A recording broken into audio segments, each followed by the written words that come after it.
ഇവിടെ അധ്യക്ഷൻ പറഞ്ഞതുപോലെ ഞാനും വളരെ സന്തോഷത്തോടെ ആണ് ഈ സദസ്സിനെ കാണുന്നത്. കാരണം പാർട്ടി സമ്മേളനത്തിൻ്റെ ഭാഗമായിട്ട് നടത്തുന്ന പരിപാടികളിൽ, മഹിളാ അസോസിയേഷൻ്റെ പരിപാടികളിൽ സ്വാഭാവികമായിട്ടും സ്ത്രീകൾ തന്നെയായിരിക്കും സദസ്സ് ആകെ. പാർട്ടി പരിപാടിയുടെ ഭാഗമായി നടത്തുന്ന പരിപാടി, സമ്മേളനം അല്ലെങ്കിൽ സെമിനാറുകളോ അല്ലെങ്കിൽ അത്തരത്തിലുള്ള പരിപാടികളിലും സ്ത്രീകളുമായി ബന്ധപ്പെട്ട വിഷയമാണെന്ന് കണ്ടാൽ പിന്നെ സ്ത്രീകളായിരിക്കും നിറഞ്ഞ് കവിഞ്ഞ സദസ്സൊക്കെ സ്ത്രീകളുടെ സദസ്സാണ്. ഈ സ്ത്രീകളുടെ മുന്നിൽ പറഞ്ഞ് വാസ്തവത്തിൽ നമ്മൾ ഈ ഒരുതരം ആത്മാലാപം പോലെയാണ്. നമ്മളോട് തന്നെ പറഞ്ഞ് വലിയ പ്രശ്നമാണ്. ഇവിടെ അധ്യക്ഷൻ പറഞ്ഞതുപോലെ തന്നെ ഇതൊരു സാമൂഹ്യ പ്രശ്നമാണ്, സ്ത്രീ പ്രശ്നം ഒരു സാമൂഹ്യ പ്രശ്നമാണ്. പക്ഷെ നമ്മൾ ഇത് പറയുമ്പോൾ ആരോടോ പരാതി പറയുന്നത് പോലെ സ്വയം നടത്തുന്നൊരു വിലാപം പോലെയാണ് പലപ്പോഴും ഈ സെമിനാറുകൾ മാറുന്നത്. അതിൽ നിന്ന് വ്യത്യസ്തമായി പകുതിയിലധികം പുരുഷന്മാർ പങ്കെടുക്കുന്ന ഇത്തരം ഒരു സെമിനാർ സദസ്സ് ആദ്യമായിട്ടാണ് കാണുന്നത്.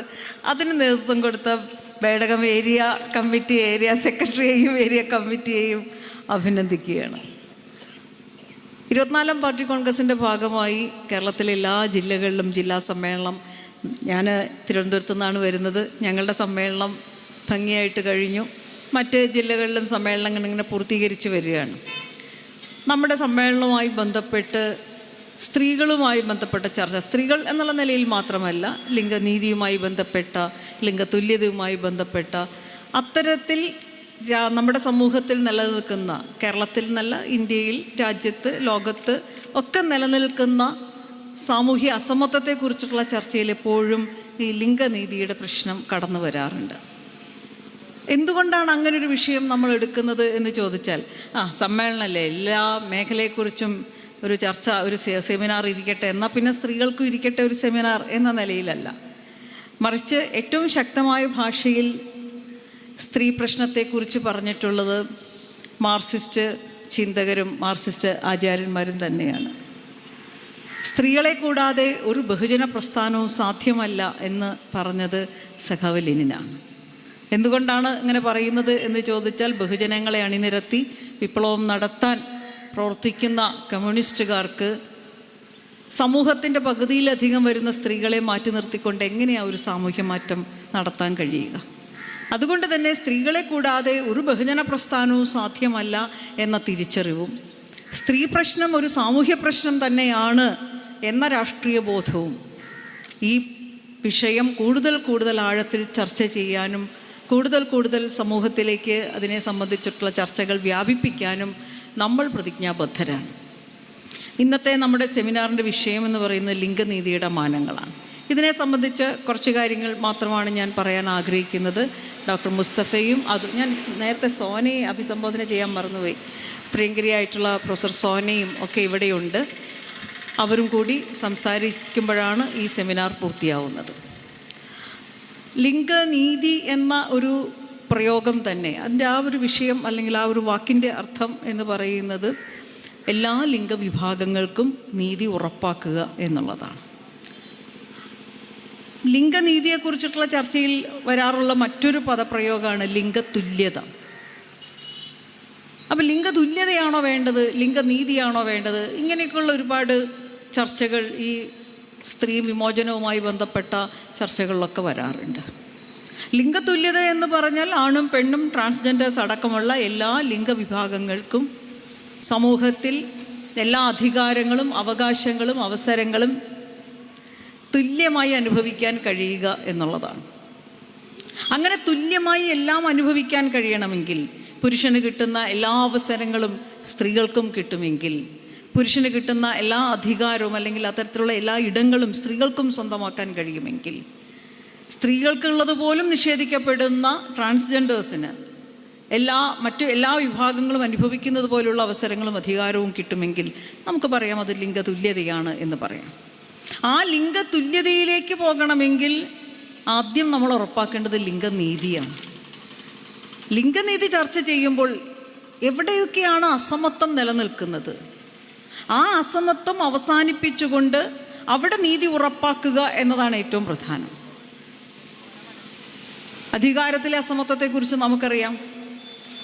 73-74 ഭരണഘടനാ ഭേദഗതി പാസ്സായപ്പോൾ, 93 പാസ്സായപ്പോൾ നമ്മൾ പറഞ്ഞു, ഇതാ പ്രാദേശിക രംഗത്തെ ഭരണമേഖലയിൽ നമ്മളൊരു വലിയ അസമത്വത്തെ നമ്മൾ അഡ്രസ്സ് ചെയ്തിരിക്കുന്നു. ഈ രാജ്യം 1/3 സ്ത്രീകൾ അധികാരത്തിലേക്ക് വരുന്നു.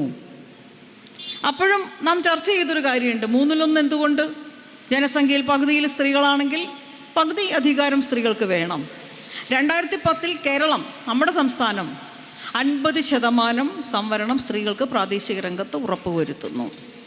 അപ്പോൾ അധികാരത്തിലെ ലിംഗനീതി ഉറപ്പാക്കിക്കൊണ്ട്, അധികാരമെന്ന് പറഞ്ഞാൽ മൊത്തം അധികാരമൊന്നുമല്ല, പ്രാദേശിക ഭരണമേഖലയിലെ അധികാര രംഗത്ത് നമുക്ക് ലിംഗനീതി ഉറപ്പുവരുത്താൻ കഴിയുന്നു. നമ്മുടെ കേരളത്തിൽ ഇന്ന് ഗ്രാമപഞ്ചായത്തുകൾ പരിശോധിച്ചാൽ 58% സ്ത്രീകളാണ് അധികാരത്തിലുള്ളത്. മൊത്തം പൊതുവായി പരിശോധിച്ചാൽ 53% സ്ത്രീകൾ പ്രാദേശിക രംഗത്ത് അധികാരത്തിലുണ്ട്. അതിൻ്റെ അർത്ഥം സംവരണം കിട്ടിയ സീറ്റുകളിൽ മാത്രമല്ല, അല്ലാത്ത ജനറൽ സീറ്റുകളിലും സ്ത്രീകളെ മത്സരിപ്പിക്കാൻ രാഷ്ട്രീയ പാർട്ടികൾ തയ്യാറായി. CPM-നെ സംബന്ധിച്ചോളം നമുക്കറിയാം, നമ്മൾ നിരവധി ജനറൽ സീറ്റുകളിൽ സ്ത്രീകളെ മത്സരിപ്പിച്ച് ജയിപ്പിച്ച് അവരെ പഞ്ചായത്ത് പ്രസിഡൻറ്റും നഗരസഭാ ചെയർപേഴ്സണും ഒക്കെ ആക്കിയിട്ടുള്ള പാർട്ടിയാണ്. അപ്പോൾ ഇങ്ങനൊരു അസമത്വത്തെ പരിഹരിക്കണമെങ്കിൽ, അവിടെ നീതി ഉറപ്പാക്കിക്കൊണ്ട് അസമത്തെ പരിഹരിച്ച് നീതി ഉറപ്പാക്കുന്ന ഘട്ടത്തിലാണ് നമുക്ക്, അല്ലെങ്കിൽ ആ ഒരു നീതി ഉറപ്പാക്കുമ്പോൾ മാത്രമാണ് ലിംഗതുല്യതയ്ക്ക് പോകാൻ കഴിയുന്നത്. നമ്മുടെ രാജ്യം, അതിൻ്റെ ഭരണഘടന ഏറ്റവും സവിശേഷമായിരിക്കുന്നത് ഡോക്ടർ അംബേദ്കർ നേതൃത്വം കൊടുത്ത ഭരണഘടനാ രൂപീകരണം, അതിലേറ്റവും അടിത്തറയായിരിക്കുന്ന ഒരു കാര്യം ഈ രാജ്യത്തെ അസമത്വത്തെ അവർ തിരിച്ചറിഞ്ഞുകൊണ്ടാണ് ഭരണഘടനയ്ക്ക് രൂപം കൊടുത്തത് എന്നുള്ളതാണ്. ആ അസമത്വത്തിൻ്റെ എല്ലാ കയ്പും അനുഭവിച്ച ആളാണ് ഡോക്ടർ അംബേദ്കർ. അദ്ദേഹം ജനിച്ചു വീണ, അദ്ദേഹം ഉൾപ്പെട്ട ദളിത് വിഭാഗത്തിൽപ്പെട്ട ആളുകൾക്ക് അന്ന് അനുഭവിക്കേണ്ടി വന്നിട്ടുള്ള വിദ്യാഭ്യാസ നിഷേധവും മറ്റെല്ലാ അവസര നിഷേധവും, അതിൻ്റെ പ്രയാസങ്ങൾ അനുഭവിച്ചുകൊണ്ട് വളർന്നു വന്ന ഒരാളെന്ന നിലയിൽ ഡോക്ടർ അംബേദ്കറിനെ പോലുള്ള ആളുകൾ, അദ്ദേഹത്തിൻ്റെ കൂടെ ഭരണഘടനാ രൂപീകരണത്തിൽ ഉൾപ്പെട്ടിരുന്ന നേതാക്കൾ, വനിതാ നേതാക്കൾ ഉൾപ്പെടെയുള്ള ആളുകൾ അസമത്വത്തിൻ്റെ കയ്പ് അറിഞ്ഞ ആളുകളാണ്. അതുകൊണ്ട് തന്നെ ഈ രാജ്യം ഇത്രയും വൈവിധ്യമുള്ളൊരു രാജ്യം, ഈ രാജ്യത്ത് സാമൂഹ്യ നീതി ഉറപ്പാകണമെങ്കിൽ സാമൂഹ്യ രംഗത്ത് നിലനിൽക്കുന്ന അനീതി, അസമത്വം ഇല്ലാതാകണം. ആ അസമത്വം ഇല്ലാതാകാനുള്ള ചില ഉറപ്പുകൾ, നിയമപരമായിട്ടുള്ള ചില ഉറപ്പുകൾ ഭരണഘടനയിൽ ഉൾച്ചേർക്കാൻ അവർക്ക് കഴിഞ്ഞു. അങ്ങനെയാണ് ഭരണഘടനയുടെ 14, 15 പോലെയുള്ള വകുപ്പുകൾ കൃത്യമായിട്ട് ആർട്ടിക്കിൾ 14 ആയാലും ആർട്ടിക്കിൾ 15 ആയാലും എല്ലാം തന്നെ ജാതി, ലിംഗ, മത, വർഗ വ്യത്യാസത്തിന് അതീതമായി, പ്രാദേശിക വ്യത്യാസത്തിന് അതീതമായി തുല്യത എന്ന് പറയുന്ന വളരെ സവിശേഷമായിട്ടുള്ളൊരു കാര്യം ഭരണഘടനയിൽ കൊണ്ടുവന്നത്. ഇപ്പം നമ്മളെല്ലാ കാര്യങ്ങൾക്കും നമ്മൾ ഭരണഘടനയെക്കുറിച്ച് പറയുമ്പോൾ ഇന്ത്യയുടെ ഭരണഘടന ഏറ്റവും മഹത്തരമായ ഭരണഘടനയാണ് എന്ന് തെറ്റിദ്ധരിച്ചിട്ടൊന്നുമല്ല. ഒരുപാട് മാറ്റങ്ങൾ അതിൽ വരാനുണ്ട്. പക്ഷേ ഇന്ത്യയെപ്പോലൊരു ജനാധിപത്യ രാജ്യത്ത്, ഈ രാജ്യത്തിൻ്റെ മതേതരത്വം ഉറപ്പുവരുത്തിക്കൊണ്ട്, ജനാധിപത്യ സ്വഭാവം ഉറപ്പുവരുത്തിക്കൊണ്ട് ഈ രാജ്യത്തെ ഭരണഘടന ഉറപ്പ് നൽകുന്ന തുല്യത അത് നേടണമെങ്കിൽ നാം ഇതിനെ ഒരു ആയുധമാക്കും. ഈ ഭരണഘടനയുടെ അടിസ്ഥാനത്തിൽ ഉയർന്നു വന്നിട്ടുള്ള നിയമങ്ങളെ നമ്മൾ ആയുധമാക്കും. അപ്പോൾ ഭരണഘടനയിൽ തുല്യത ഉറപ്പ് നൽകുന്ന ഒരു രാജ്യത്താണ് നാം ജീവിക്കുന്നത്. ഇതൊക്കെ ഉണ്ടായിട്ടും ഇന്നും ചുറ്റും നോക്കുമ്പോൾ ലിംഗ അസമത്വത്തിൻ്റേതായിട്ടുള്ള, അതിൻ്റെ ഭാഗമായി അനുഭവിക്കേണ്ടി വരുന്ന വിവേചനങ്ങളുടെ, മാറ്റിനിർത്തലുകളുടെ, അതിക്രമങ്ങളുടെ എല്ലാം ഒരു പരമ്പര കാണാൻ കഴിയും. ഓരോ 16 മിനിറ്റിലും ഇന്ത്യയിൽ ഒരു സ്ത്രീ ലൈംഗിക അതിക്രമത്തിന് ഇരയാകുന്നു എന്നാണ് നാഷണൽ ക്രൈം റെക്കോർഡ്സ് ബ്യൂറോയുടെ കണക്ക് പറയുന്നത്. ഓരോ 29 മിനിറ്റിലും ഒരു സ്ത്രീ എന്ന് പറഞ്ഞാൽ ഒരു പെണ്ണുടൽ എന്ന് മാത്രം കണ്ടാൽ മതി. അതൊരു 10 മാസം പ്രായമുള്ള കുഞ്ഞാകാം, 90 വയസ്സുള്ള അമ്മയാകാം. അങ്ങനെ സ്ത്രീ മൂക്കിൽ പ്രാണി കയറിപ്പോയി.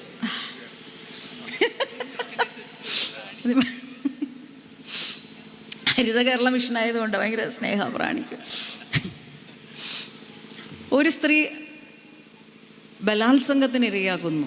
വെറും ലൈംഗിക അതിക്രമം മാത്രമല്ല, ഒരു ഹറാസ്മെൻറ്റോ അല്ലെങ്കിൽ അതുമാത്രമല്ല, ശാരീരികമായിട്ടുള്ള ബലാത്സംഗത്തിന് ഇരയാകുന്നു. അപ്പോൾ ചോദ്യം വരും, ഇത്രയൊക്കെ നിയമങ്ങളുണ്ടായിട്ടും ഏതാണ്ട് 75ഓളം നിയമങ്ങൾ ഇന്ത്യൻ ഭരണഘടനയെ അടിസ്ഥാനമാക്കി തന്നെ നമ്മുടെ രാജ്യത്ത് രൂപം കൊണ്ടിട്ടുണ്ട്. ആ നിയമം നമുക്ക് ഉപയോഗിക്കാൻ കഴിയില്ലേ? ഇവിടെ എന്താ കോടതിയില്ലേ? ഇവിടെ എന്താ പോലീസില്ലേ? നിങ്ങളൊക്കെ എന്താണ് ചെയ്യുന്നത്? ഒരു പ്രശ്നമുണ്ടാകുമ്പോൾ ഈ ചോദ്യം നമ്മളെല്ലാം ഉയർത്തുന്നതാണ്. അങ്ങനെ ഉയർത്തിയേ മതിയാവും. നമുക്കൊക്കെ അമർഷം ഉണ്ടാകണം, രോഷം ഉണ്ടാകണം, ശബ്ദമുയർത്തണം, ചോദ്യം ചോദിക്കണം. പക്ഷെ അവിടെ നമ്മൾ കാണേണ്ട ഒരു പ്രധാനപ്പെട്ട കാര്യമുണ്ട്. കേവലം ഒരു നിയമമുണ്ടായി എന്നതുകൊണ്ട് മാത്രം ഈ രാജ്യത്ത് ഭരണഘടനയിൽ എന്തെല്ലാം പറഞ്ഞിട്ടുണ്ടെങ്കിലും ഒരു നിയമം ഒരു പേപ്പറിൽ ഒരു നിയമമുണ്ട് എന്നതുകൊണ്ട് മാത്രം അതിൻ്റെ ആനുകൂല്യം ജനങ്ങൾക്ക് ലഭിക്കണമെന്നില്ല. കാരണം നാം ജീവിക്കുന്നത് തന്നെ വളരെ അസമമായിട്ടുള്ളൊരു സമൂഹത്തിലാണ് ഇന്ത്യ രാജ്യത്ത്. ആ അസമമായൊരു സമൂഹത്തിൽ നിയമത്തിന് മേൽ എല്ലാവർക്കും ഒരേപോലത്തെ സ്വാധീനമില്ല. ഭരണ സംവിധാനത്തിൽ എല്ലാവർക്കും ഒരേപോലെ സ്വാധീനമില്ല. ഒരു പോലീസ് സംവിധാനം എടുത്താൽ, നീതിന്യായ സംവിധാനം എടുത്താൽ, അല്ലെങ്കിൽ ഭരണ സംവിധാനം എടുത്താൽ പാർശ്വവൽക്കരിക്കപ്പെട്ട ആളുകൾ, മാറ്റി നിർത്തപ്പെടുന്ന ആളുകൾ, ദുർബലരായ മനുഷ്യർ, മറ്റു ദൗർബല്യമല്ല, സാമൂഹ്യമായിട്ട് തഴയപ്പെട്ടിരിക്കുന്ന ആളുകൾ, അവർക്ക് എല്ലാവർക്കും ഒരുപോലെ നിയമത്തിന് മേൽ സ്വാധീനമില്ല. EMS 1976 എഴുതിയ ഒരു ലേഖനമുണ്ട്. ഇന്ത്യയിലെ സ്ത്രീ പ്രസ്ഥാനത്തെക്കുറിച്ചുള്ളൊരു പരിപ്രേക്ഷ്യം എന്ന് പറയുന്ന അദ്ദേഹത്തിൻ്റെ നീണ്ട ഒരു ലേഖനം. ആ ലേഖനം എഴുതുന്ന സമയത്ത് അദ്ദേഹം പറയുന്നുണ്ട്, ബീജിംഗ് സമ്മേളനം അന്താരാഷ്ട്ര വനിതാ ദിനം പോലെയുള്ള, വനിതാ വർഷം പോലെയുള്ള വലിയ പരിപാടികൾ നമ്മൾ ആചരിക്കുകയാണ്. അന്നാണ് വനിതാ ദശകം ആചരിക്കാൻ തീരുമാനിച്ചത്. 1975 മുതൽ 10 വർഷം വനിതാ ദശകം. ഇത്തരത്തിലുള്ള ഒരുപാട് കാര്യങ്ങൾ നമ്മൾ വളരെ ആവേശത്തോടെ നമ്മൾ ഉയർത്തുന്നുണ്ട്. ഇന്ത്യ രാജ്യത്താകട്ടെ ശൈശവവിവാഹം ആദ്യം നിയന്ത്രിക്കുകയും പിന്നെ നിരോധിക്കുകയും ചെയ്തുകൊണ്ട് നിയമം വന്നിട്ടുണ്ട്. സതി എല്ലാവർക്കും അറിയാമല്ലോ. ഭർത്താവ് മരിച്ചാൽ എന്ത് ചെയ്യണം? ഭാര്യ എന്ത് ചെയ്യണം? ആ ചിതയിൽ ചാടി മരിക്കണം, അല്ലേ? ഭാര്യ മരിച്ചാലോ ഭർത്താവ് ചിതയിൽ ചാടണോ? വേണ്ട. ഭർത്താവ് അധികം താമസിയാതെ അടുത്ത വിവാഹം കഴിക്കണം. കാരണം എന്നിട്ട് വേണം അദ്ദേഹത്തിൻ്റെ സന്തതി പരമ്പര മുന്നോട്ട് പോകാൻ. സ്ത്രീ എന്ന് പറയുന്ന ഒരു പ്രത്യുൽപാദന ഉപകരണം മാത്രമായിട്ടാണ് ഈ മനുവാദം തിരിച്ചു വരുമ്പോഴുള്ള അപകടത്തെക്കുറിച്ച് നമ്മൾ പറയുമ്പോൾ ഏറ്റവും അതിൻ്റെ പ്രശ്നം എന്ന് പറയുന്നത്, അവിടെ ചാതുർവർണ്ണ്യത്തിൻ്റെ അടിസ്ഥാനത്തിലാണത് സൃഷ്ടിക്കപ്പെട്ടത് എന്നതുകൊണ്ട് തന്നെ മുകളിലിരിക്കുന്ന ക്ഷത്രിയനും ബ്രാഹ്മണനും ഒന്നും അല്ലാതെ വേറെ ആർക്കും അവിടെ അധികാരത്തിൽ ആ ഒരു ഘടനയിൽ സ്ഥാനമില്ല. സ്ത്രീകളെ സംബന്ധിച്ചിടത്തോളം അവർ വെറും ഒരു പ്രത്യുൽപാദന ഉപകരണമാണ്. അപ്പോൾ വിധവയായ സ്ത്രീക്ക് സമൂഹത്തിൽ സ്ഥാനമില്ല, അവരെ കൊണ്ട് വേറെ പ്രയോജനമൊന്നുമില്ല. അപ്പോൾ സതി എന്ന് പറയുന്ന ദുരാചാരം, ആ ദുരാചാരം 19-ാം നൂറ്റാണ്ടിൽ നടന്ന വലിയ ഒരു പോരാട്ടത്തിൻ്റെ, രാജാ റാം മോഹൻ റായിയെ പോലുള്ള ആളുകളൊക്കെ നടത്തിയ വലിയ പോരാട്ടത്തിൻ്റെ ഭാഗമായി സതി ഒരു ദുരാചാരമാണ് എന്നൊരു തോന്നലൊക്കെ പലയിടത്തും ഉണ്ടായി. എന്നാൽ അതിനെ അങ്ങനെ തുറന്നു കൊണ്ടുപോകാൻ കഴിഞ്ഞില്ല.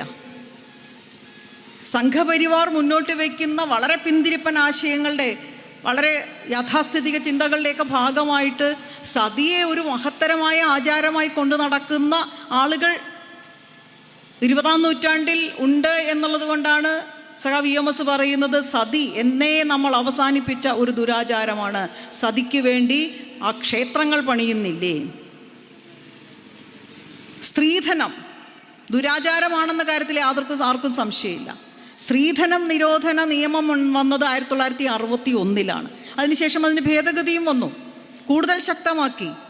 എന്നിട്ടും സ്ത്രീധനം വാങ്ങി കൊടുത്താലേ ആളുകൾ കല്യാണം കഴിക്കുന്നുള്ളൂ എന്നുള്ളത് കൊണ്ട് അത് കൊടുക്കാനായിട്ട് പെൺകുട്ടികളുടെ ബന്ധുക്കൾ, കുടുംബങ്ങൾ നിർബന്ധിതരാവുകയും, മറ്റേ പുരാണ കഥയിലെ ബഗനെ പോലെയാ, കൊണ്ടുപോവാ എന്തു കഴിച്ചാലും മതിയാകാത്ത രാക്ഷസനാണ് ബഗൻ.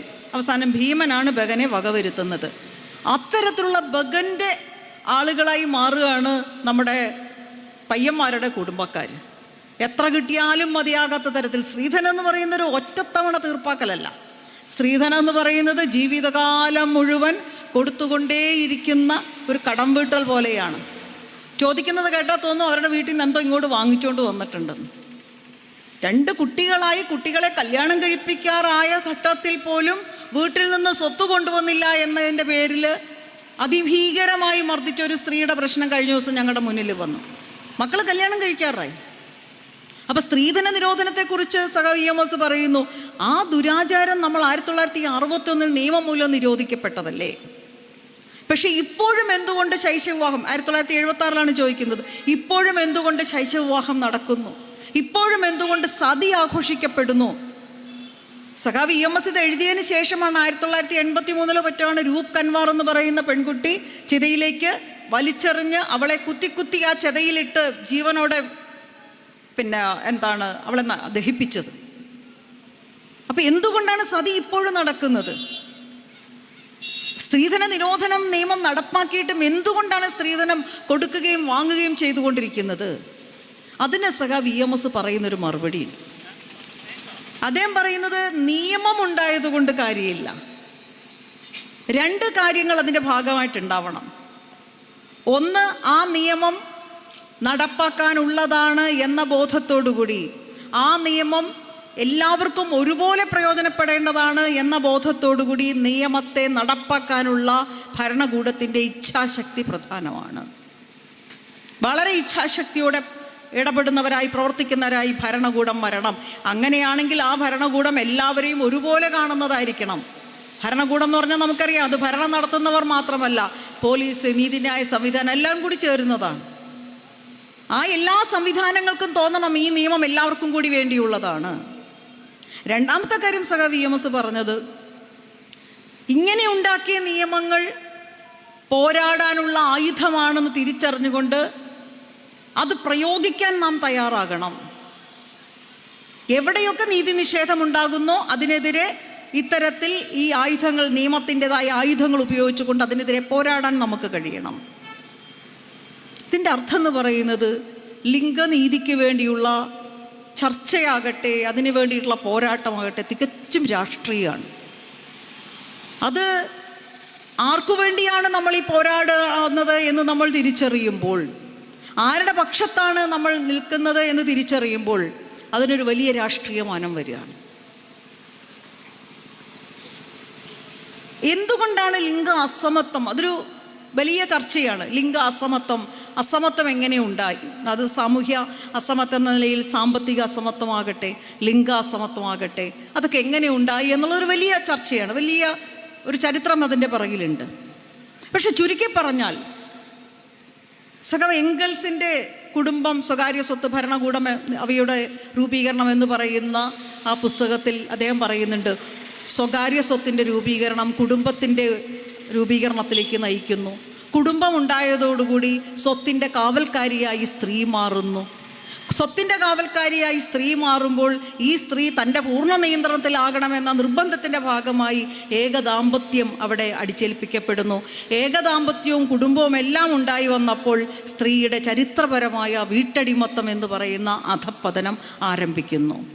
വളരെ ചുരുക്കത്തിൽ പറഞ്ഞാൽ, എംഗൽസ് വളരെ വിശദമായി എഴുതിയിരിക്കുന്നതിൻ്റെ ചുരുക്കം അതാണ്. ആ വീട്ടടിമത്തമാകട്ടെ എത്രയോ കാലങ്ങൾക്ക് ശേഷവും തുടർന്നു വരുന്നു. എംഗൽസിൻ്റെ പുസ്തകത്തിൽ പറയുന്നൊരു വാക്യമുണ്ട്, ആധുനിക കാലഘട്ടത്തിലും ഈ പുതിയ കാലഘട്ടത്തിലും, അതായത് എഴുതുന്നത് 19-ാം നൂറ്റാണ്ടിലാണ്, ഈ പുതിയ കാലഘട്ടത്തിലും ആധുനിക കുടുംബത്തിൻ്റെയും അടിത്തറ എന്ന് പറയുന്നത് സ്ത്രീയുടെ വീട്ടടിമത്തം തന്നെയാണ്. അപ്പം സ്ത്രീ സ്വകാര്യ സ്വത്തിൻ്റെ കാവൽക്കാരിയും പ്രത്യുൽപാദന ഉപകരണവും വീട് കൈകാര്യം ചെയ്യാനുള്ള, വീടിനകത്ത് നിന്നുകൊണ്ട് അതിൻ്റെ ചുവരുകൾക്കുള്ളിൽ നിന്നുകൊണ്ട് കൈകാര്യം ചെയ്യാനുള്ള ഒരാളുമായി മാറുമ്പോൾ ആദ്യത്തെ അസമത്വം ആരംഭിക്കുകയാണ്. ആ അസമത്വം എന്ന് പറയുന്നത് പുരുഷനെ പോലെ തന്നെ മറ്റുള്ളവരെ പോലെ പുറത്തുപോയി പണിയെടുക്കുവാനും സ്വന്തം ജീവിതത്തെ നിർണ്ണയിക്കുവാനും, ജീവിതം എന്ന് പറയുന്നത് തടവറയ്ക്കുള്ളിൽ മാത്രം കഴിയാനുള്ള, വീട് തടവറയാകുന്നത് അതിന് പുറത്തേക്കുള്ള സഞ്ചാരം നിഷേധിക്കപ്പെടുമ്പോഴാണ്.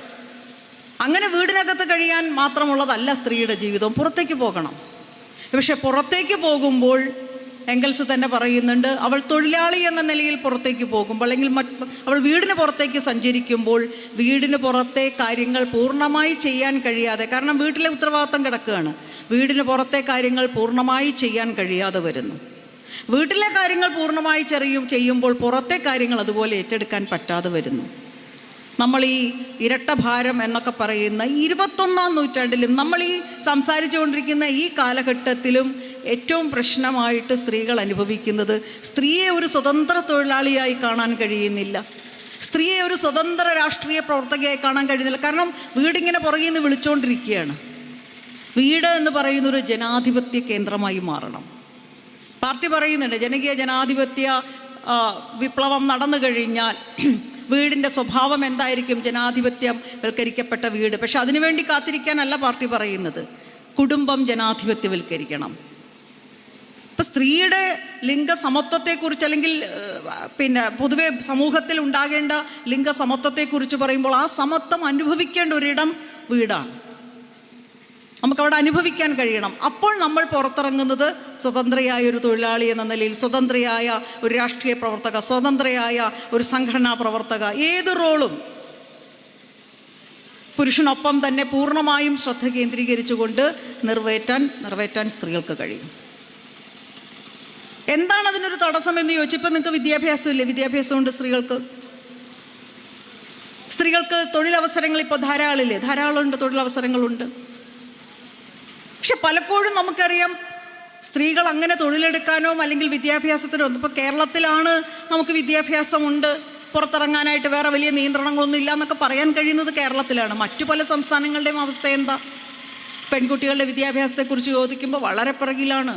വിദ്യാഭ്യാസത്തിൻ്റെ സാമൂഹ്യനീതി എന്ന് പറയുന്നത് കേരളത്തിലെ ഇടത് രാഷ്ട്രീയത്തിൻ്റെ ഭാഗമായി ഉയർന്നു വന്നൊരു മുദ്രാവാക്യമാണ്. അത് ഇന്ത്യൻ സ്വാതന്ത്ര്യമായിട്ട് ബന്ധപ്പെട്ട് ഇതുവരെ ഉയർത്തപ്പെട്ടിട്ടില്ല.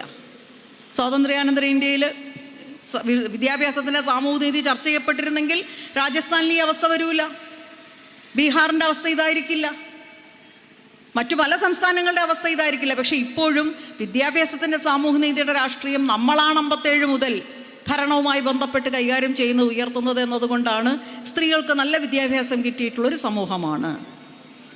പക്ഷെ സ്ത്രീകൾ പുറത്തേക്ക് ഇറങ്ങുമ്പോൾ ഒരു പൗര എന്ന നിലയിൽ സ്ത്രീകൾക്ക് കിട്ടേണ്ടതായിട്ടുള്ള ഒരു, ഞാൻ നേരത്തെ സൂചിപ്പിച്ചതുപോലെ തന്നെ സ്വതന്ത്രമായ ഇടത്ത് അവൾക്ക് ലഭിക്കേണ്ടതായിട്ടുള്ളൊരു ജനാധിപത്യ അവകാശമുണ്ട്, അത് നിഷേധിക്കപ്പെടുന്നുണ്ട്.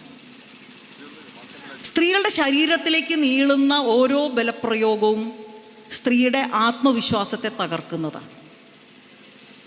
നമ്മളൊരു ബസ്സിൽ കയറി, സന്ധ്യാസമയത്ത് ഒരു ബസ്സിൽ കയറി യാത്ര ചെയ്യുമ്പോൾ ശാരീരികമായിട്ട് നമുക്കൊരു ഉപദ്രവം ഉണ്ടാവുക, നമ്മൾ കേൾക്കാൻ ഇഷ്ടപ്പെടാത്ത വാക്കുകൾ നമ്മൾ കേൾക്കേണ്ടി വരിക, സ്ത്രീകൾക്ക് താല്പര്യമില്ലാത്ത നോട്ടങ്ങൾ നേരിടേണ്ടി വരിക. ഒരു നോട്ടത്തിൽ എന്തിരിക്കുന്നു എന്ന് ചോദിച്ചാൽ നോട്ടത്തിലുണ്ട്. എനിക്കിഷ്ടമില്ലാത്ത ഒരു നോട്ടവും എൻ്റെ നേരെ വരാൻ ഞാൻ ആഗ്രഹിക്കുന്നില്ല.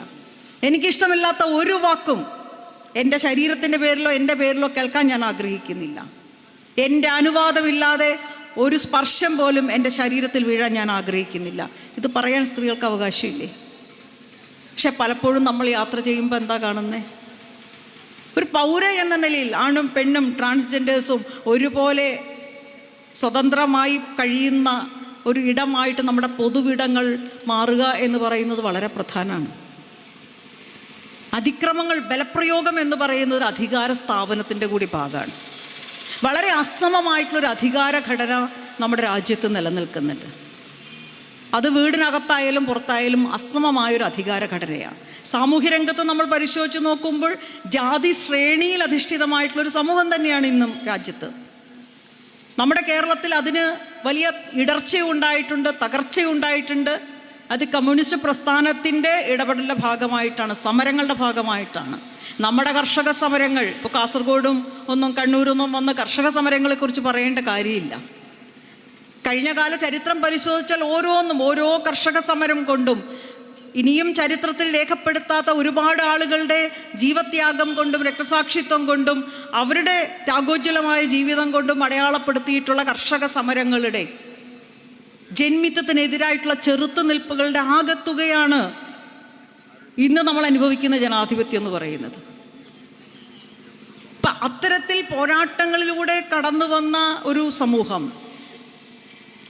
ആ സമൂഹത്തിൽ എന്താണ് നമ്മൾ ഇന്ന് ചർച്ച ചെയ്യുന്ന ഒരു ജനാധിപത്യത്തെക്കുറിച്ച് ചർച്ച ചെയ്യുമ്പോൾ അതിന് രാഷ്ട്രീയ പാരമ്പര്യമുണ്ട്. സമരങ്ങളുടെ ഒരു തുടർച്ചയായിട്ട് തന്നെയാണ് നാം പറയുന്നത്.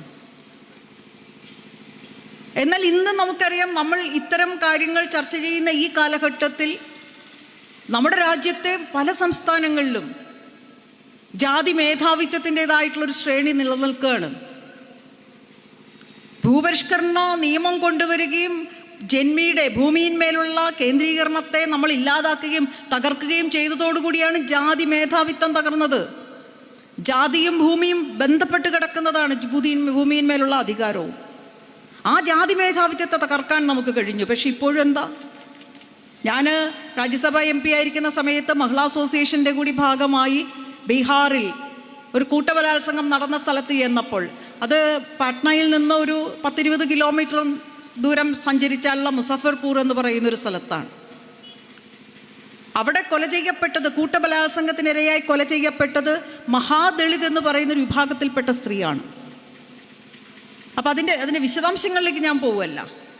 ഈ പ്രശ്നം ഉന്നയിച്ച് അവിടുത്തെ പോലീസിൻ്റെ SP-യുടെ ജില്ലയിലെ മേധാവിയുടെ അടുത്ത് ചെന്നപ്പോൾ അയാൾ പറഞ്ഞത്, ഇതുങ്ങൾക്കിടയിൽ ഇത് സാധാരണമാണ്. നിങ്ങൾ എവിടുന്ന്, എന്നോട് ചോദിച്ചു എവിടുന്നാണ് വരണേ, ഞാൻ പറഞ്ഞു കേരളത്തിലാണ്. അപ്പം അദ്ദേഹത്തിന് എന്തൊരു പിടിവള്ളി കിട്ടിയ, അതാണ് MP-ക്ക് ഇങ്ങനെയൊക്കെ തോന്നുന്നത്, ഇത് വലിയ കാര്യമായിട്ട് തോന്നുന്നത്, ഇവിടെ ഇതൊക്കെ സാധാരണമാണ്, ഇവർക്കിടയിൽ ഇത് വളരെ സാധാരണമാണ്. അപ്പം ഞാൻ ചോദിച്ചു, എത്ര ജന്മിമാരുടെ കുടുംബങ്ങളിൽപ്പെട്ട ആളുകൾക്ക് ഇത് അനുഭവിക്കേണ്ടി വന്നിട്ടുണ്ട്? ഇവരിങ്ങനെ എപ്പോഴും ഏറ്റുമുട്ടി ഇങ്ങനെ കൊല്ലപ്പെട്ടുകൊണ്ടിരിക്കുകയാണ്, അതിൽ വലിയ പുതുമയൊന്നുമില്ല എന്നാണ് അയാൾ എന്നെ പറഞ്ഞു പഠിപ്പിച്ചത്.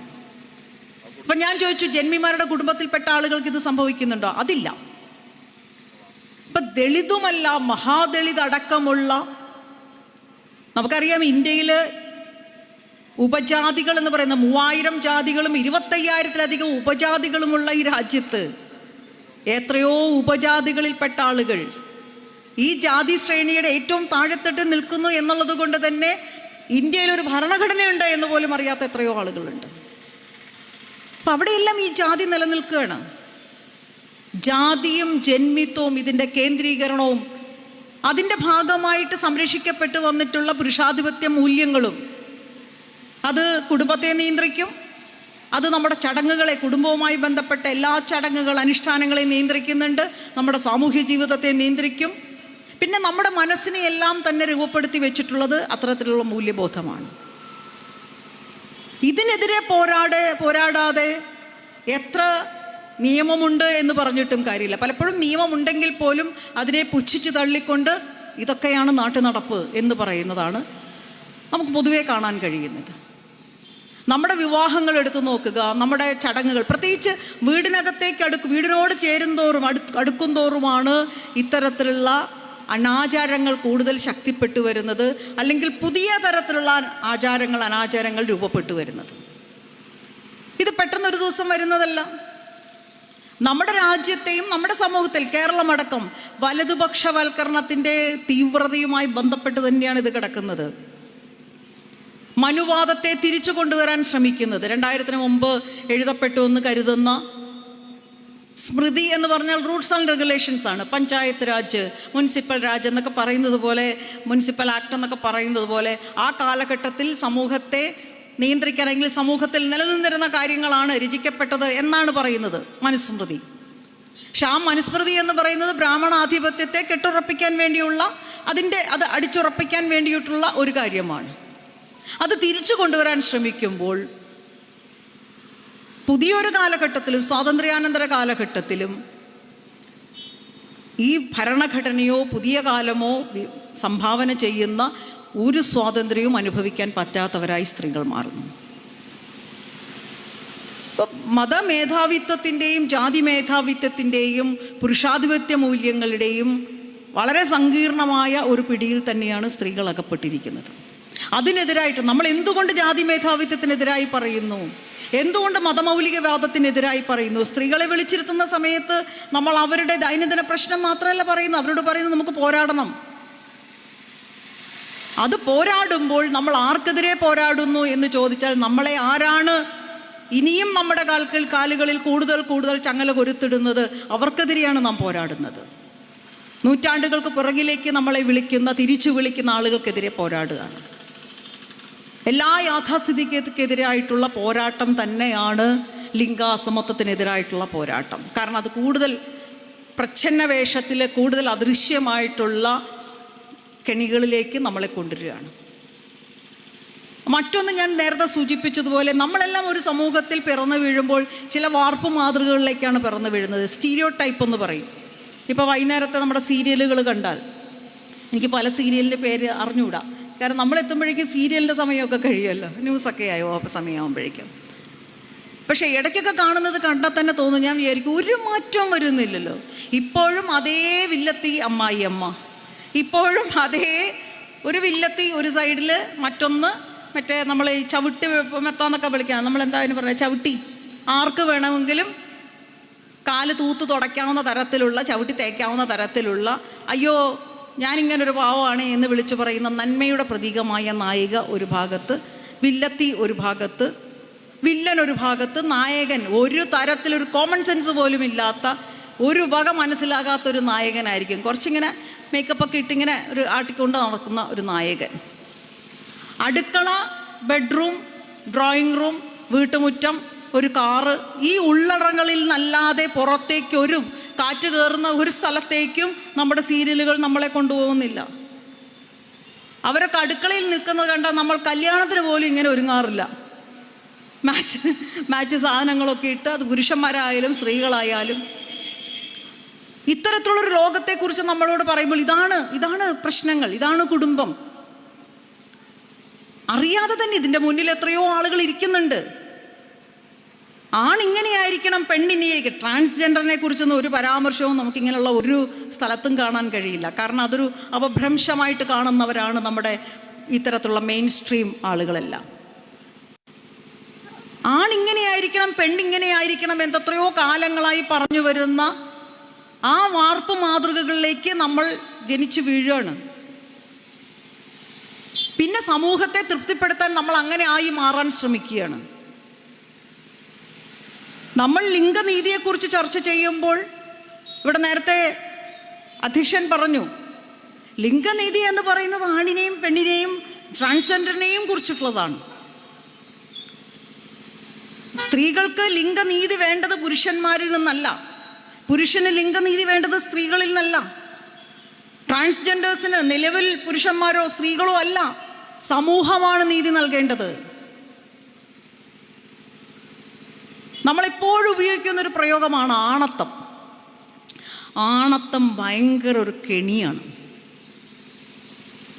വലിയൊരു കെണിയാണ്. ആ കെണിയിൽ നിന്ന് രക്ഷപ്പെട്ടില്ലെങ്കിൽ പുരുഷന്മാർക്ക് സമാധാനത്തോടെ ജീവിക്കാൻ പറ്റൂല. എന്താ കാര്യം?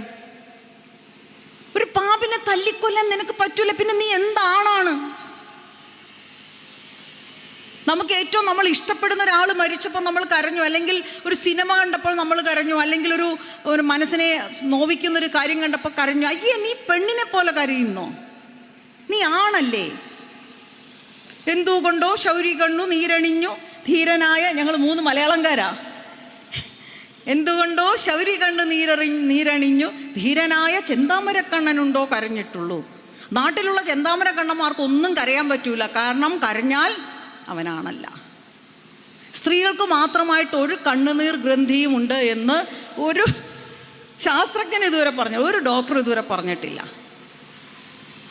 പക്ഷെ കാര്യങ്ങളെ നമ്മൾ ചെറുപ്പം മുതൽ നമ്മൾ സ്വീകരിക്കുന്നത്, കാര്യങ്ങളെ കാണാൻ പഠിപ്പിച്ചിട്ടുള്ളത്, പ്രശ്നങ്ങൾ നമ്മളെ ബാധിക്കുന്നത്, ഇതെല്ലാം നമ്മുടെ ഈ സിമോൺ ദെ ബോവെ എന്ന് പറയുന്ന വനിതാ ചിന്തക പറയുന്ന ആയിത്തീരലാണ്, ഒരു പ്രക്രിയ. നമ്മൾ ഇങ്ങനെ ആയിത്തീരുന്ന ഒരു പ്രക്രിയയിലൂടെയാണ്. ഇപ്പം ചെറുപ്പം മുതൽ നമ്മളെ പരിശീലിപ്പിച്ച് കൊണ്ടുവന്ന റോളുകൾ സ്വീകരിച്ചുകൊണ്ടാണ് നാം ജീവിക്കുന്നത്. ആ റോളുകളിൽ നമ്മൾ അങ്ങോട്ടും ഇങ്ങോട്ടും മാറൂല.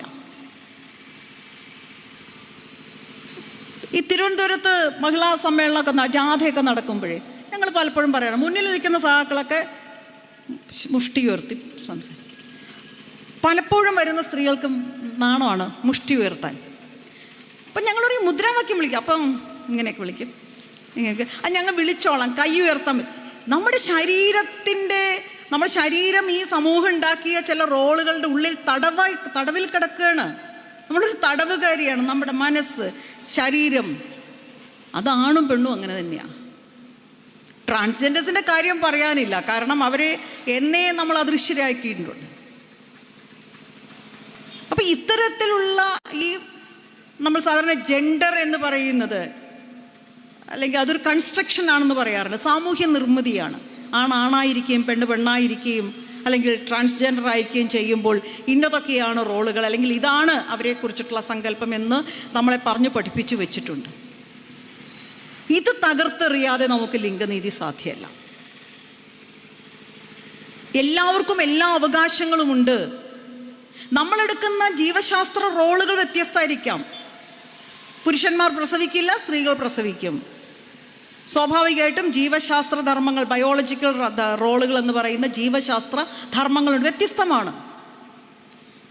അതിൻ്റെ അർത്ഥം രണ്ട് തരത്തിലുള്ള ജീവിതമാണ് അവർക്ക് വേണ്ടത് എന്നുള്ളതല്ല, രണ്ട് തരത്തിലുള്ള അനുഭവങ്ങളാണ് വേണ്ടത് എന്നുള്ളതല്ല, രണ്ട് തരത്തിലുള്ള ആനുകൂല്യങ്ങളാണ് വേണ്ടത് എന്നുള്ളതല്ല. ഈ സമൂഹം ഇങ്ങനെ നിലനിൽക്കുന്നത്, ഈ ഭൂമി ഇങ്ങനെ നിലനിൽക്കുന്നത് പരസ്പരാശ്രിതങ്ങളായിട്ടുള്ള എല്ലാവർക്കും തുല്യ അവകാശങ്ങളോട് കൂടിയിട്ടുള്ള ഒരു ജീവി സമൂഹമുള്ളത് കൊണ്ടാണ്. അതിൽ മനുഷ്യർ മാത്രമല്ല, ജീവജാലങ്ങളെല്ലാം ഉണ്ട്.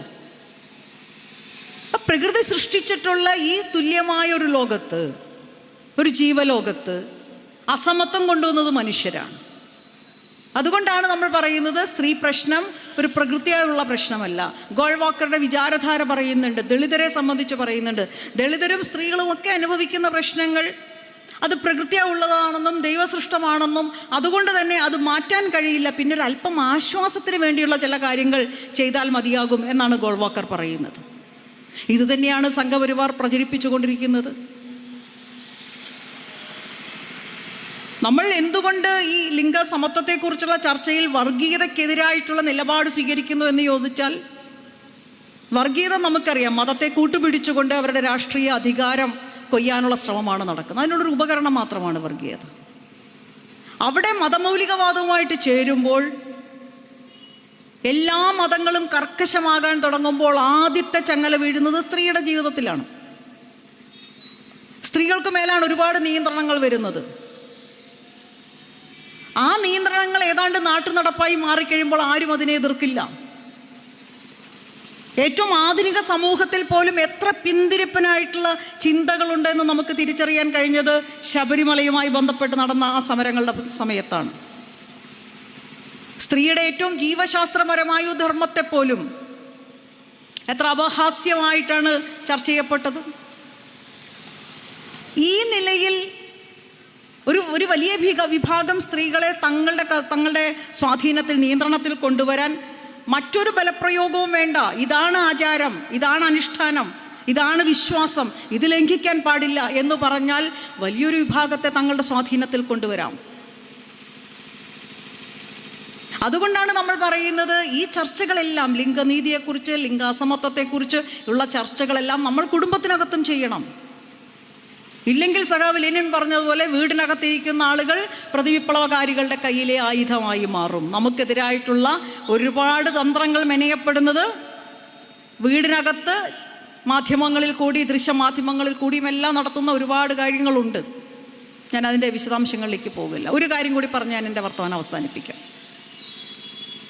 ഇന്ന് ലോകമെമ്പാടും കാണുന്ന കൂടുതൽ അസമമായിക്കൊണ്ടിരിക്കുന്ന ഒരു സാമ്പത്തിക ക്രമത്തെക്കുറിച്ച് പറയാറുണ്ട്. 2022 ഓക്സ്ഫാമിൻ്റെ റിപ്പോർട്ടിൻ്റെ പേര് തന്നെ അസമത്വം കൊല്ലുന്നു എന്നുള്ളതാണ്. Inequality kills. അസമത്വത്തിൻ്റെ ഭാഗമായി പട്ടിണി കൊണ്ട് ഓരോ ദിവസവും 21,600 പേർ മരിക്കുന്നു. അപ്പോൾ ഒന്ന് കണക്ക് കൂട്ടിയാൽ മതി, ഒരു വർഷം എത്ര ലക്ഷം മനുഷ്യരാണ് പട്ടിണി കൊണ്ട് മരിക്കുന്നത്. ഗാസയിലെ യുദ്ധത്തിൻ്റെ കണക്ക് പറയുന്നത് പോലെ തന്നെയാണ്. പട്ടിണിയായാലും, വരൾച്ചയായാലും, വെള്ളപ്പൊക്കമായാലും, മഹാരോഗമായാലും കൊല്ലപ്പെടുന്നവരിൽ, മരണമടയുന്നവരിൽ ഭൂരിപക്ഷം സ്ത്രീകളും കുഞ്ഞുങ്ങളുമായിരിക്കും. കാരണം സർവൈവ് ചെയ്യാനുള്ള ശേഷിയുടെ കുറവുണ്ടാകും, പലായനം ചെയ്യാനുള്ള ശേഷിയുടെ കുറവുണ്ടാകും. ഏറ്റവും പെട്ടെന്ന് ഇരകളാക്കപ്പെടാൻ സാധ്യതയുള്ളത് അവരാണ്. ലോകമെമ്പാടും ഈ ഒരവസ്ഥ നിലനിൽക്കുന്നുണ്ട്. അതിൽ ഏറ്റവും ഇതിനെ രൂക്ഷമാക്കുന്നത് തീവ്രമായിക്കൊണ്ടിരിക്കുന്ന മുതലാളിത്ത ചൂഷണം തന്നെയാണ്. ഈ മുതലാളിത്ത ചൂഷണത്തിൻ്റെ ആദ്യ ഇരകളായി സ്ത്രീകൾ മാറുന്നത് എന്തുകൊണ്ടാണ് എന്ന് ചോദിച്ചാൽ ഏറ്റവും എളുപ്പം ചൂഷണം ചെയ്യാവുന്ന ഒരു അധ്വാന ശേഷിയാണ് എന്നതുകൊണ്ട് തന്നെയാണ്.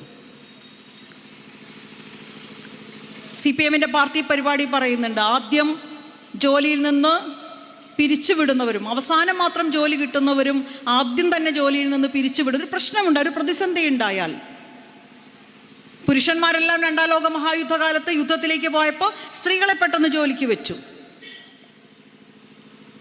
ഒന്നാം ലോക മഹായുദ്ധകാലത്തും അതുതന്നെ നടന്നു. 2008 സാമ്പത്തിക പ്രതിസന്ധിയുടെ കാലത്ത് നോക്കുമ്പോൾ സാമ്പത്തിക വ്യവസ്ഥ തകരുന്നു. വലിയ ഫാക്ടറികൾ, 10,000-കണക്കിന് സ്ത്രീകൾ പണിയെടുത്തിരുന്ന ഫാക്ടറികളുണ്ട്. തൊഴിലാളികളെ പിരിച്ചുവിടുകയാണ്. കാരണം നമുക്ക് തൊഴിലാളികളുടെ എണ്ണം കുറച്ച് വെക്കണം. ആദ്യം പിരിച്ചുവിടുന്നത് സ്ത്രീകളെയാണ്. ഏറ്റവും കുറഞ്ഞ കൂലി കൊടുത്താൽ മതി. പഴയ കാലത്തുണ്ടായിരുന്ന കോളനിവൽക്കരണം പോലെ തന്നെ കയ്യേറ്റങ്ങൾ ആഗോളവൽക്കരണ കാലത്തുണ്ടാകുമ്പോൾ നമ്മുടെ ഗ്രാമപ്രദേശങ്ങൾ, കേരളത്തിലല്ല ഞാൻ പറയുന്നത്, നമ്മുടെ രാജ്യത്തെ ഗ്രാമപ്രദേശങ്ങളിൽ ഏറ്റവും കുറഞ്ഞ കൂലിക്ക്, ചരക്ക് എന്ന നിലയിൽ പാവപ്പെട്ട സ്ത്രീകളുടെയും ആദിവാസികളുടെയും ഗ്രാമീണരുടെയും അധ്വാനം ചൂഷണം ചെയ്യപ്പെടുകയാണ്. 2014 മുതലുള്ള മോദി സർക്കാരിൻ്റെ ഭാഗമായിട്ടുള്ള പ്രവർത്തനം, അതിൻ്റെ സാമ്പത്തിക നയങ്ങൾ എത്രമാത്രം ആഘാതമുണ്ടാക്കിയിട്ടുണ്ട്. നോട്ട് പിൻവലിക്കലടക്കം, കോവിഡ് കാലത്തിന് ശേഷം തൊഴിലിൽ വന്ന വലിയ ഇടിവ്, ഞാൻ അതിൻ്റെ വിശദാംശങ്ങളിലേക്ക് ഞാൻ പോകുന്നില്ല. വിലക്കയറ്റം അടക്കം ഓരോ ദുരന്തവും നിലനിൽക്കുന്ന സാമൂഹിക നിലയെ, ആ ബാലൻസിനെ കൂടുതൽ തകർത്തുകൊണ്ടിരിക്കുകയാണ്. അസമത്വങ്ങളെ കൂടുതൽ തീവ്രമാക്കുക എന്ന് പറയുന്നത് മുതലാളിത്തത്തിൻ്റെ ഒരു തന്ത്രമാണ്. കാരണം അതിലൂടെയാണ് ചൂഷണം എളുപ്പമാകുന്നത്. അപ്പം അതുകൊണ്ട് തന്നെ പോരാട്ടം, ലിംഗസമത്വത്തിന് വേണ്ടിയുള്ള പോരാട്ടം, ആ ലിംഗസമത്വത്തിലേക്കുള്ള പോരാട്ടത്തിൽ ആദ്യം ഉറപ്പാക്കേണ്ട ലിംഗനീതിയുടേതായിട്ടുള്ള ഇടപെടലുകൾ, അത് രാഷ്ട്രീയ സമരമായി തന്നെ മാറേണ്ടതുണ്ട്. ഞാൻ തുടക്കത്തിൽ പറഞ്ഞതുപോലെ അത് മുതലാളിത്ത ചൂഷണത്തിനെതിരായിട്ടുള്ള, വർഗീയതയ്ക്കെതിരായിട്ടുള്ള, മതമൗലികവാദത്തിനെതിരായിട്ടുള്ള, പുരുഷാധിപത്യ മൂല്യബോധത്തിനെതിരായിട്ടുള്ള പോരാട്ടമായി, രാഷ്ട്രീയ പോരാട്ടമായി സമൂഹം ഏറ്റെടുക്കേണ്ടതുണ്ട്.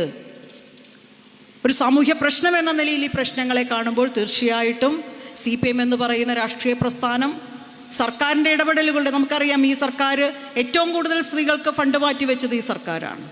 ചരിത്രത്തിലില്ലേ ഇന്നേ വരെ ഇല്ലാത്ത തരത്തിൽ ജെൻഡർ ബഡ്ജറ്റ് 20% സ്ത്രീകൾക്കായിട്ടുള്ള പദ്ധതികൾക്ക് മാറ്റിവെച്ചത് കഴിഞ്ഞ ഒന്നാം പിണറായി സർക്കാരും രണ്ടാം പിണറായി സർക്കാരും. നവകേരള നിർമ്മിതിയിൽ സ്ത്രീകൾക്ക് മുഖ്യസ്ഥാനം കൊടുത്തുകൊണ്ട് സ്ത്രീകളെ പൂർണ്ണമായും സാമ്പത്തിക സ്വാതന്ത്ര്യമുള്ളവരാക്കി മാറ്റും എന്ന് പ്രഖ്യാപിച്ചത് ഈ സർക്കാരാണ്. അതൊരു രാഷ്ട്രീയ നിലപാടാണ്. ഇടതുപക്ഷ രാഷ്ട്രീയം ലിംഗതുല്യതയിൽ വിശ്വസിക്കുന്നൊരു രാഷ്ട്രീയം എന്ന നിലയിൽ ആ ലക്ഷ്യത്തിലേക്കുള്ള പോരാട്ടത്തിൽ എല്ലാ ചർച്ചകളും വളരെ പ്രസക്തമാണ് എന്ന് പറഞ്ഞുകൊണ്ട് ഈ ഒരു വിഷയമെടുത്തതിൽ ജില്ലാ സമ്മേളനത്തിൻ്റെ ഭാഗമായിട്ടുള്ള സെമിനാർ കമ്മിറ്റിയും ഒക്കെ അഭിനന്ദിച്ചുകൊണ്ടും ഇങ്ങനൊരു സദസ്സ് ആ നിലയിലേക്ക് എല്ലാവരെയും ക്ഷണിച്ചതിൽ ഇവിടുത്തെ ഏരിയ കമ്മിറ്റിക്കും കൂടി അഭിനന്ദനം അറിയിച്ചുകൊണ്ട് മുഴുവൻ സഖാക്കളെയും അഭിവാദ്യം ചെയ്ത് ഈ സെമിനാർ ഔപചാരികമായി ഉദ്ഘാടനം ചെയ്യുന്നു. അഭിവാദ്യം.